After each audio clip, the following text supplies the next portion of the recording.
Hi students, welcome to lecture 4 entitled The Earth and its Moon. We're continuing the theme of studying our solar system.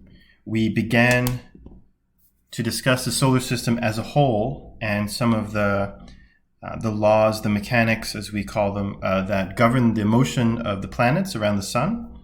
In this lecture I want to expand upon that and begin with the part of the solar system that we have studied most thoroughly, and that is the Earth and also our moon.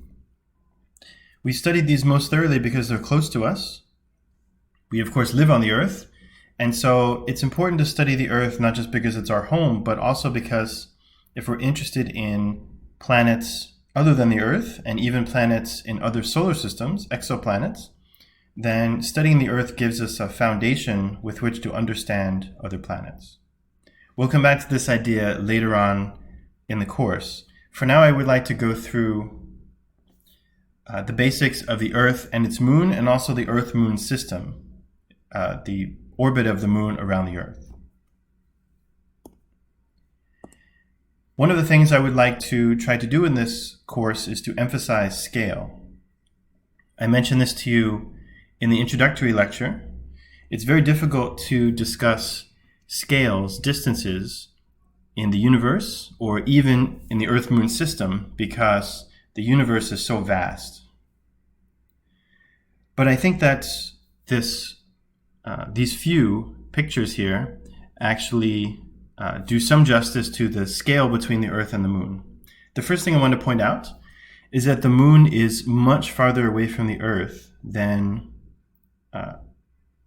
any point on the Earth is from any other point on the Earth.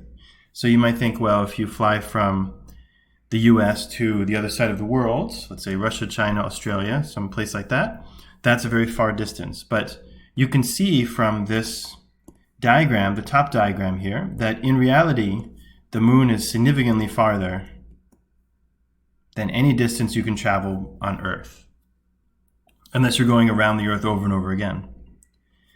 So here we have the Earth and the moon and the distances to scale. But the sizes are not necessarily to scale. This diagram here that I'm going to highlight in blue emphasizes the Earth and the moon to the correct scale, the sizes of them to the correct scale. Now that we've talked a little bit about the scales, let's talk about the orbit of the moon around the Earth.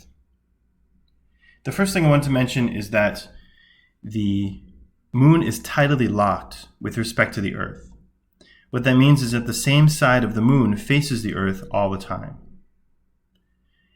If you've stared at the moon on successive nights or over a period of years or what have you, you will have noticed that you see the same thing on the moon all the time. It almost looks like the moon's face never changes, and that's because you can only see one half of the moon at any given time on Earth. And actually, most of the time you can't see the whole half of the moon. But sorry, I shouldn't say you can only see one half of the moon at any given time. You can only see one half of the moon, full stop. And sometimes you can see the whole half, sometimes you can see part. And this is illustrated here with a little person standing on the moon. And you'll notice that this person always faces Earth. The moon rotates, however, but it rotates in such a way so that the same side of the moon always faces Earth. And this is what we mean by tidally locked. The rotation of the moon around its own axis is synchronized with respect to the orbit of the moon around the Earth.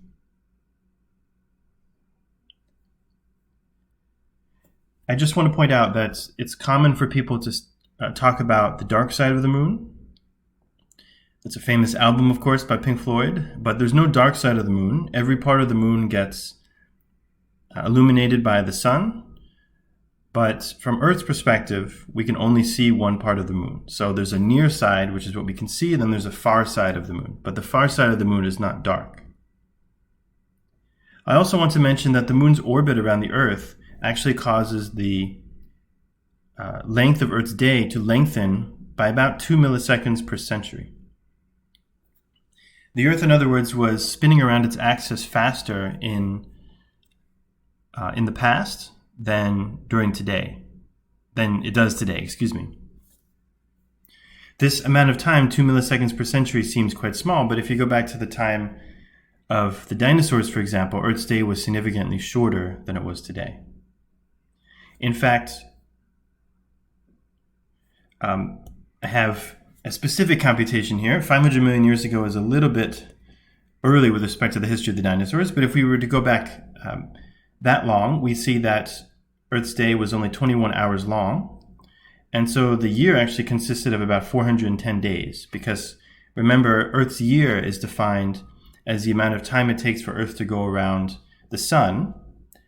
But if Earth was rotating about its own axis faster in the past than it does today, that means that there were more days during the year.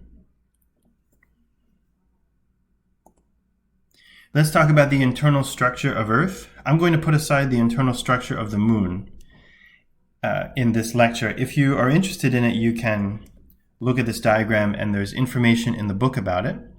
But I'm going to focus just on the internal structure of Earth for the sake of brevity, because we have a lot to discuss. And this topic will actually come up, the internal structures of planets will actually come up later on in the course when we talk about exoplanets. Let's start with the outer part of Earth, that is the crust. The crust is solid, generally speaking, but the crust is on top of the mantle. The mantle is this region here, and the mantle is semi-solid.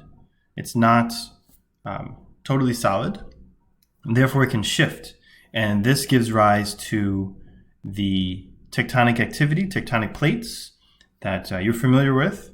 If you study a little bit about the Earth has different plates on its crust. That means that the crust is broken down into different pieces, and these pieces actually move. This causes earthquakes, volcanoes, etc., volcanic activity. Underneath the mantle, we have the outer core, and then in the very center of the Earth, we have the inner core. The core of the Earth is very hot, and the core is generally made up of metals. I don't want to go into more detail than this, except to say that one of the effects of the fact that the Earth has a hot inner structure is that Earth has a magnetic field. This is one of the consequences. We think that the magnetic field of Earth comes from the movement of charged particles inside of Earth. Since the interior of the Earth is very hot, this means that it is not solid. It's something that moves. There are currents within the internal structure of Earth, and therefore you can have the movement of charged particles. And basic physics tells us that when charged particles move, that creates a magnetic field. And we believe this is the origin of Earth's magnetic field, which, as we will see, is very important for life on Earth, we believe. I'll get into that more as we get closer to talking about exoplanets. But I just want to emphasize this so we can keep it in the back of our minds. One of the mysteries of our solar system is how Mars lost its magnetic fields. We believe that Mars, just to digress a little bit, had a relatively thick atmosphere in its past and had liquid water on its surface. It was therefore significantly hotter than it is today, and we think that it must have had a magnetic field in order for that to be true. I'll come back to this later. For now, let's go back to the current lecture, the current topic. Let's talk about Earth's atmosphere. Earth's atmosphere is the slate of gases that exist just above Earth's crust. It's held to Earth's crust, Earth's surface, by Earth's gravity. You should know the basic atmospheric composition of Earth, and that is 78% nitrogen, about 21% oxygen, and then trace elements such as argon, carbon dioxide, etc. You should also know that the oxygen in our atmosphere we think is a product of life on Earth. The early atmosphere of Earth had very little oxygen. In fact, it consisted most likely of hydrogen for the most part, and then later on nitrogen and carbon dioxide. I have here a diagram of the different parts of Earth's atmosphere, and feel free to read it and study it if you like, for your own interest, but I'm going to put this aside because we have so much to talk about that I think this can be classified as a relatively tangential topic. So I'll put this aside, but you should know the composition of our atmosphere and also a little bit about the history of Earth's atmosphere, that the oxygen came about through life on Earth, through plant life, and in our early history, the atmosphere looked quite different. Let's talk about some of the things that Earth's atmosphere does for us. This is a somewhat biased way of looking at it, but from our perspective as Earthlings who are dependent on our atmosphere and who are vulnerable to radiation, the atmosphere not only gives us oxygen, that's one of the things that probably came to your mind when I talked about what Earth's atmosphere does for us, but it also protects us from radiation. Our atmosphere is opaque to large sections of the electromagnetic spectrum. The word opaque means not transparent to. So in other words, our atmosphere blocks, it blocks this radiation. And specifically, radiation that is particularly dangerous is blocked by the upper atmosphere. Here I have a graph. Along the vertical, I have atmospheric opacity. Opacity refers to the property of being opaque, the characteristic of being opaque. If the opacity is 100%, that means the atmosphere completely blocks that radiation. Gamma rays, X-rays, ultraviolet light is blocked by the atmosphere. I should say some ultraviolet light gets through. As you will know, if you go outside in the summer, you get a tan or maybe a sunburn. That's because there is a significant amount of ultraviolet light that does pass through the atmosphere. And that's why it can be quite dangerous to go out in summer without sunblock or without covering up. But virtually all gamma rays and X-rays, thankfully, are blocked. Remember that gamma rays and X-rays have a significantly higher amount of energy contained in them than ultraviolet light does. So it's very good that our atmosphere blocks gamma rays and X-rays, because you would get much more than a bad sunburn if you were exposed to gamma rays and X-rays. Notice that we have here the spectrum of visible light that we can see. This is generally passes through our atmosphere, so we can see visible light. This makes sense, right? Otherwise, we wouldn't be able to see this light, and therefore we wouldn't call it visible. So visible light passes through the atmosphere. And then we have the infrared spectrum, which is generally absorbed by atmospheric gases. But you can see that the situation becomes a bit murkier as we get to larger and larger wavelengths. Radio waves, depending on the part of the spectrum they fall in, can generally pass through the atmosphere. So we do have radio telescopes on Earth, and we have optical telescopes on Earth. But the infrared spectrum, generally we observe from space. We don't really have infrared telescopes on Earth. We also don't have gamma ray and X-ray telescopes on Earth, and same goes for ultraviolet. So this is a potential question that could be asked on an exam. What kinds of telescopes do we have on Earth? We have X-ray telescopes, but do we build them on Earth? The answer is no, because that radiation is blocked by our atmosphere. So what would be the point of building them on Earth? We can't see that anyway. Let's move on to something else our atmosphere does for us. It gives us weather.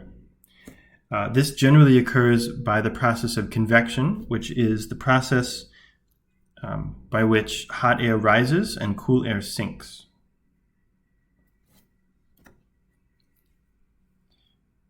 This creates weather and wind on Earth. This is also the same process we believe that creates the atmospheric conditions of Jupiter. For example, Jupiter has very large storms.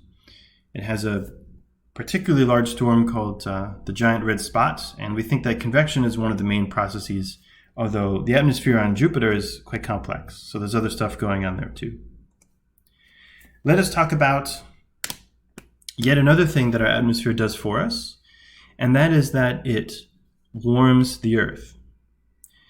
If you read about exoplanets, you will see the term equilibrium temperature used. Equilibrium temperature is the temperature of the surface of a planet that would arise purely from the fact that the planet is bathed in light from its star, assuming the planet has no atmosphere. This is referred to as the equilibrium temperature. If a planet has an atmosphere, then the actual temperature of the surface is going to be different than that because of the greenhouse effect.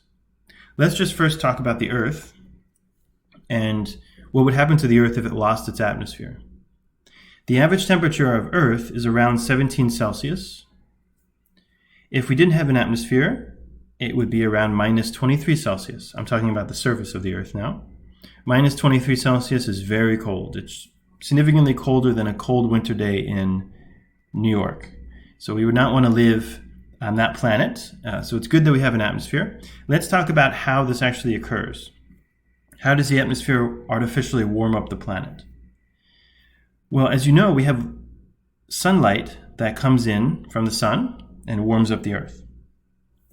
This radiation gets absorbed by Earth's surface, and this warms up the surface. However, the Earth is a black body.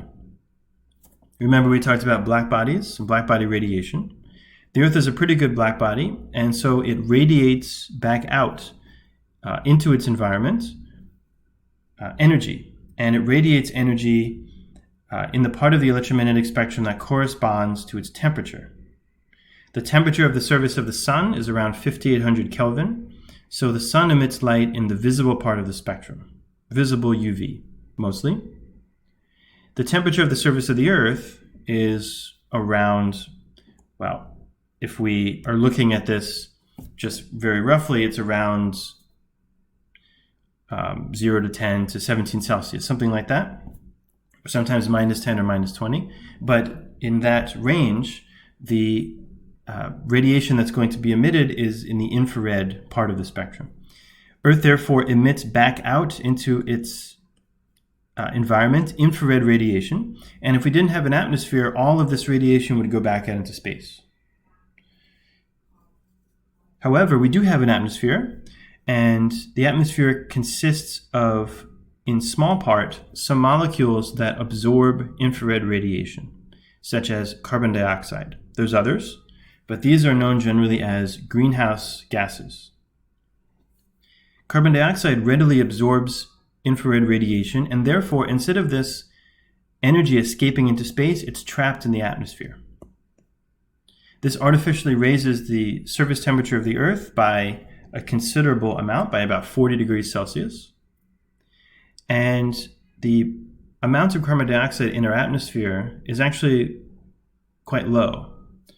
I didn't mention it by name earlier, but our atmosphere is around 0.03% carbon dioxide. So you don't need much carbon dioxide to raise the temperature of the surface of a planet by a significant amount. Consider the surface of Venus. We'll get to this later on in the course. The surface of Venus is 460 something degrees Celsius on average. This is hotter than a pizza oven. This is really hot.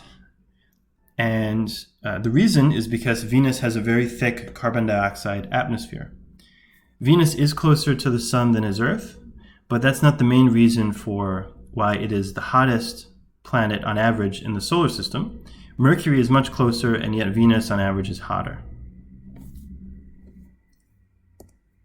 You may have heard of this little issue called climate change. This is related to the greenhouse effect because humans have been emitting large quantities of carbon dioxide and other greenhouse gases into the atmosphere. And as I mentioned to you, even a relatively small increase in the carbon dioxide concentration in the atmosphere can increase the temperature considerably. The amount of carbon dioxide that humans are emitting is not equivalent to the amount that's in Venus's atmosphere, thankfully. But nonetheless, Earth has experienced a very significant warming effect due to the very large amount of CO2, as well as other gases that have been emitted. And you can see that here in these charts. So this is the general phenomenon known as climate change, which probably you've heard about. This course, of course, is on astronomy. So this is important in the sense that if we're studying exoplanets, which is part of astronomy, we want to be able to, if we can, say something about whether these planets are habitable. We'd love to find a habitable planet orbiting another star. Maybe not everyone, but that's one of the goals of astronomy. And it's very difficult to say whether a planet is habitable because it depends in a very extreme way on the atmosphere. We will talk later in this course about exoplanets we have discovered that seem very much like Earth, but we don't have the technology yet to really say much about their atmospheres. If a planet seems like Earth, but it has a thick carbon dioxide atmosphere, it will be horrendously hot. Hotter than a pizza oven, like Venus, for example. If a planet has a very thin atmosphere with very little carbon dioxide, or just a very thin atmosphere, even if it is carbon dioxide, it may be too cold. It's an interesting question to ask, why is Earth's atmosphere seemingly so perfect in terms of allowing liquid water on the surface? And that question implies that this is rare, although we don't necessarily know that's true. But there's some reason to think that this actually might be quite rare among planets. Okay, let's put that aside because that's a discussion for another day. Let's talk about the moon in a little bit more detail now that we've talked about the Earth. The moon, by the way, has basically no atmosphere, now that we're on the subject of atmospheres. But let's talk about some of the surface features of the moon. You'll notice if you look at the moon, you have these light areas and dark areas. The dark areas are called the maria. These are dark because of the basalt, the kind of material that forms the surface of the moon in these areas. And then you have the light areas. These are called the highlands. So you just need to know that there are two basic types of areas on the moon, and they're called the maria and the highlands. You'll notice if you look more carefully at the surface of the moon that it is marked with tons of craters. That's one of the differences between the surface of the moon and the surface of Earth. When you look at the Earth, you see land and you see water, mostly water, but you don't see massive craters that jump out at you. Whereas when you look at the moon, it's obvious there are huge craters. And one question you might ask is, well, how come this is true? Where do these craters come from? And the answer is that we believe they come from asteroid impacts. As the solar system formed, there was tons of debris orbiting the sun. There's still tons of debris. There's still many millions of asteroids, some of them quite large, orbiting the sun. Some of them hit Earth, as you may have read about if you studied Earth's history.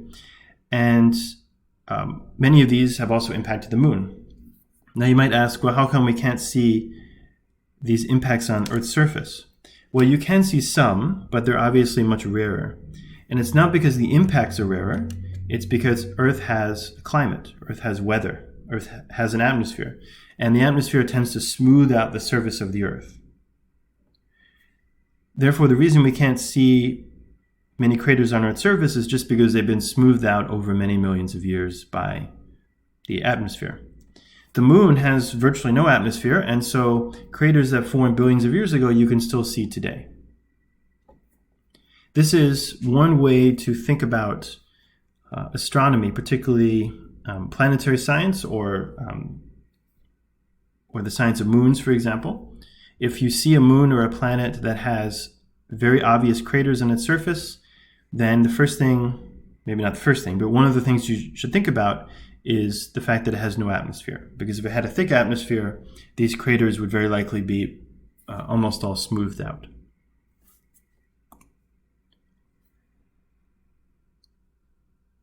Okay, I said everything that's on this slide just now.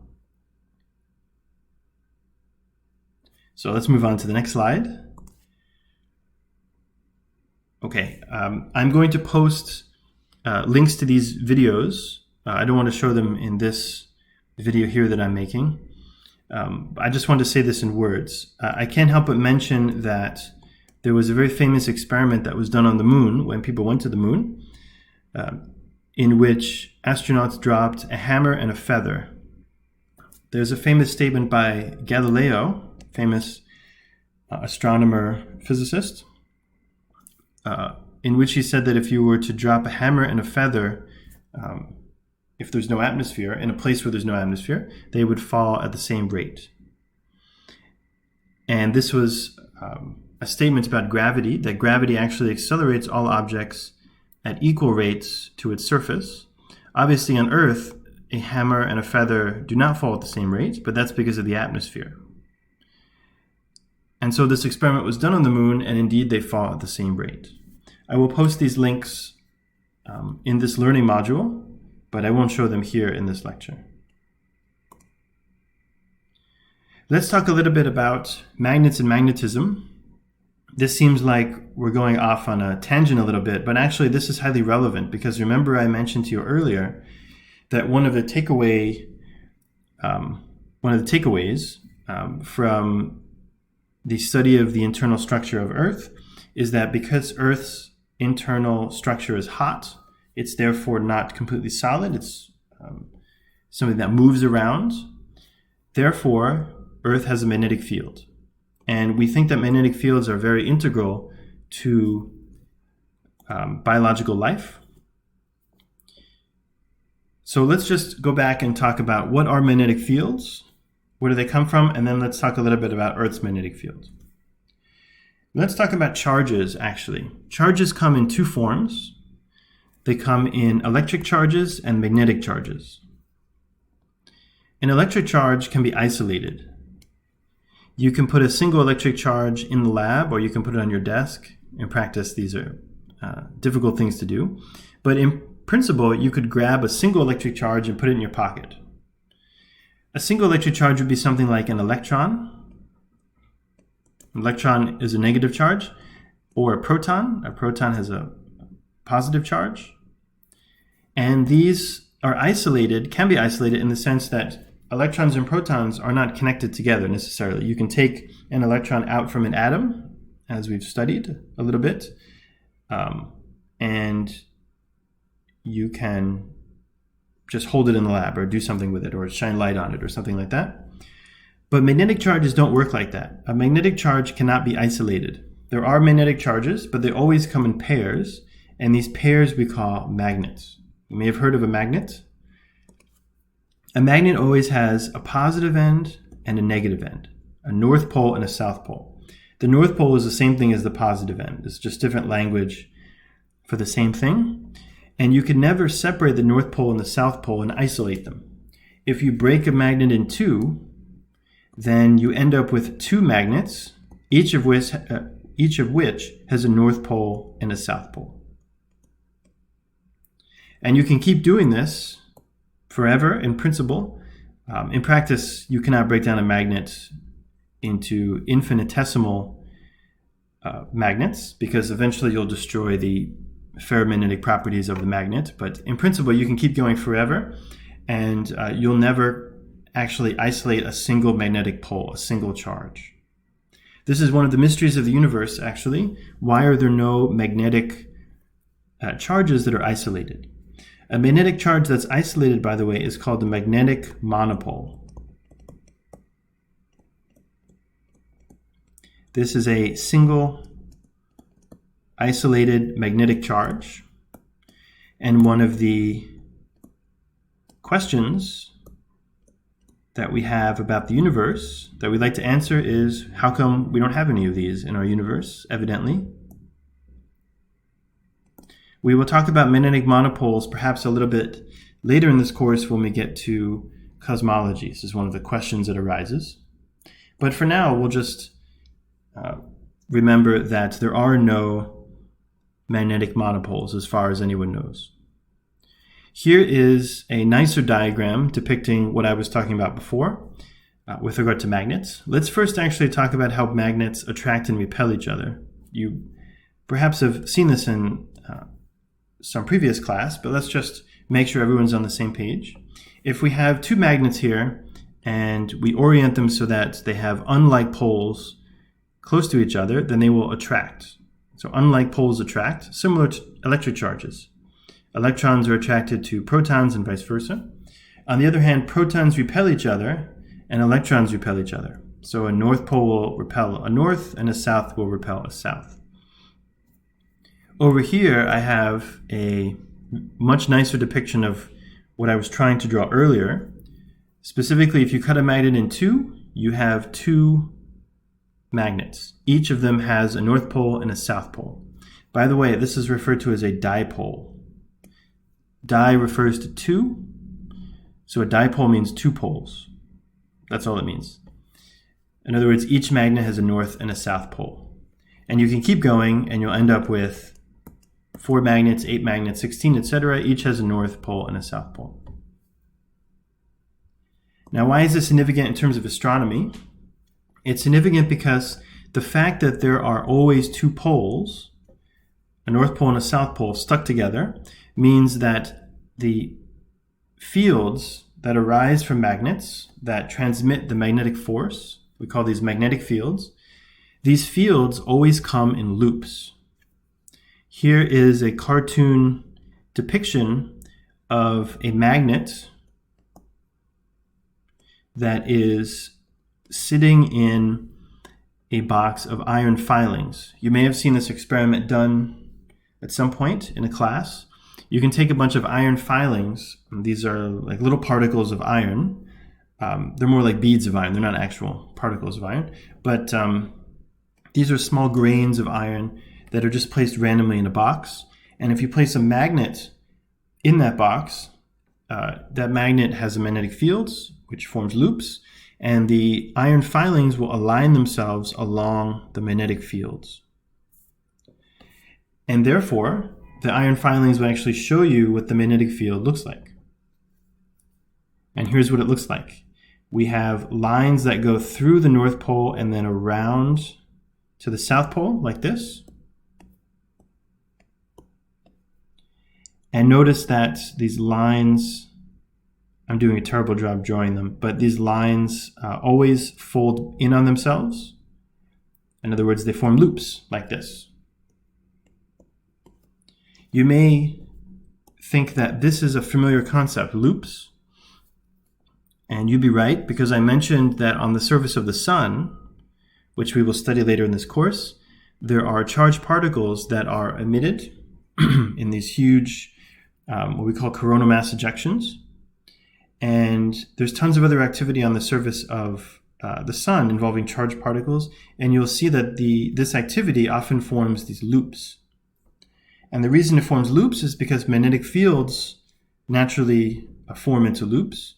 And the sun has very powerful and ever-changing magnetic fields. So these charged particles are just following the magnetic fields on the surface of the sun.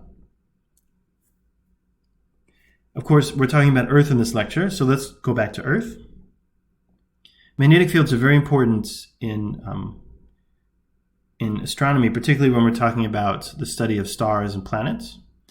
And one of the reasons why we think that they're very important is because the sun, for example, and we think that this is not unique to the sun has a solar wind. This solar wind is, or consists of, the constant discharge of charged particles from the sun's surface. The sun is at the center of our solar system, and it's always emitting charged particles, and so you have this constant stream of particles that are passing you by. Suppose you're a planet, and over millions and billions of years, these particles will move past you in what we call the solar wind.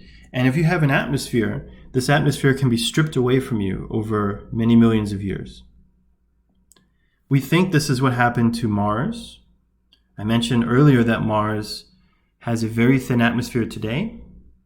I mentioned that briefly, but in the past, we think it had a much thicker atmosphere. And The leading hypothesis is that it was stripped away by the solar wind. Clearly, our atmosphere was not stripped away, at least not to the same degree, and we think the reason is because we have a magnetic field. The magnetic field of Earth is depicted here. This is Earth, and here are the loops that form the magnetic field of Earth. Just going to draw two of them here. Here is the solar wind. It's coming from the sun. Normally the solar wind would just pass by the Earth like this. But because of Earth's magnetic field, the solar wind, which consists of charged particles, gets captured by our magnetic field lines, and they get brought to the poles of the Earth. So instead of passing by Earth and stripping away our atmosphere, they're funneled into the poles of Earth. And this produces the very beautiful aurorae. These are for example, the northern lights in the northern hemisphere. This is an actual picture of them. And this comes about because the particles that form the solar wind that are ejected toward Earth get captured, brought to the poles, and they interact with our atmosphere to emit all kinds of wonderful colors of light. And this is harmless. This doesn't harm life on Earth or Earth's atmosphere. But we think that over the many millions of years, Earth's atmosphere has been protected due to this effect of these charged particles not passing by Earth, but instead being captured. Let's talk about surface activity on Earth in the final couple of slides here. I mentioned to you that Earth's crust is very movable. It's a solid part of Earth, I should say. It's a solid part of Earth, but it rests on the mantle, which is semi-solid, which is movable. The crust is broken down into different, what we call tectonic plates. These are different pieces, and these pieces move. They move very slowly, something on the order of a centimeter per year, something like that. But this nonetheless gives rise to very powerful effects such as earthquakes and volcanoes. It also gives rise to other things like mountains, for example. And this is a depiction of the tectonic plates as well as volcanic and earthquake activity on Earth. Thankfully, here in New York, we are not next to major fault lines, so we don't have earthquakes nearly to the same degree that other places do. Actually, there are earthquakes around here, but they're usually not very energetic, so they're not dangerous. But as you probably know, there are much more powerful earthquakes near Los Angeles and generally California because of very large fault lines such as the San Andreas Fault.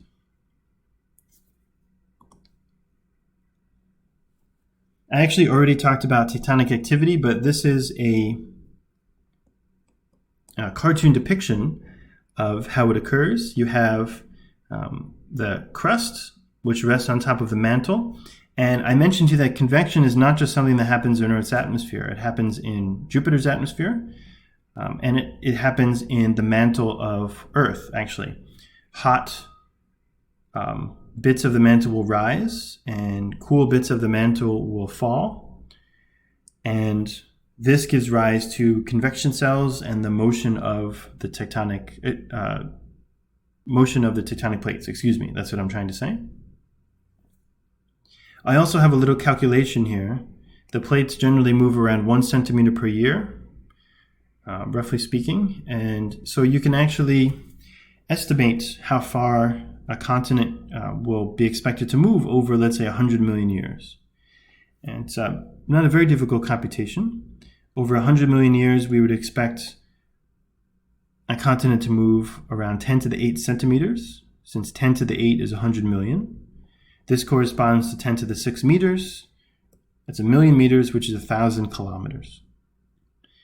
This is roughly correct in the sense that we know that, for example, many millions of years ago, there was a very large continent called Pangaea. And actually, I have it in the slide. So around 200 million years ago or so, Pangaea was a very large continent that consisted basically of all the continents that currently exist on Earth, but they were sort of stuck together. And the continents have moved roughly on the order of 1,000 or a few thousand kilometers since then. Okay, so this is everything that I wanted to discuss in terms of Earth and the Moon. We've talked about some of the properties of Earth's interior as well as atmosphere. I've tried to emphasize the facts about Earth and the Moon that are relevant to astronomy. We're not going to spend much time talking about Earth per se, but we are going to take these concepts and apply them to other parts of our universe. For example, just to mention a few, we will apply the discussion of magnetic fields. We'll talk about that again and again when it comes to exoplanets and also planets such as Mars and Venus. We will also talk about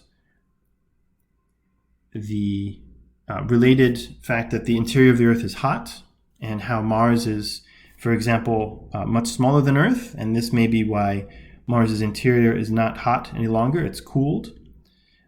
We will talk about the fact that Earth's atmosphere does a number of things for us which you may not be aware of. It does give us oxygen, but it also protects Earth's surface from dangerous radiation. Earth's atmosphere, therefore, is opaque to certain kinds of radiation, so this gives rise to the fact that certain telescopes are put into space and other telescopes are designed for use on Earth's surface. Okay, so that's just a few things we talked about in this lecture. I hope this was helpful and interesting, and I will talk to you in another lecture.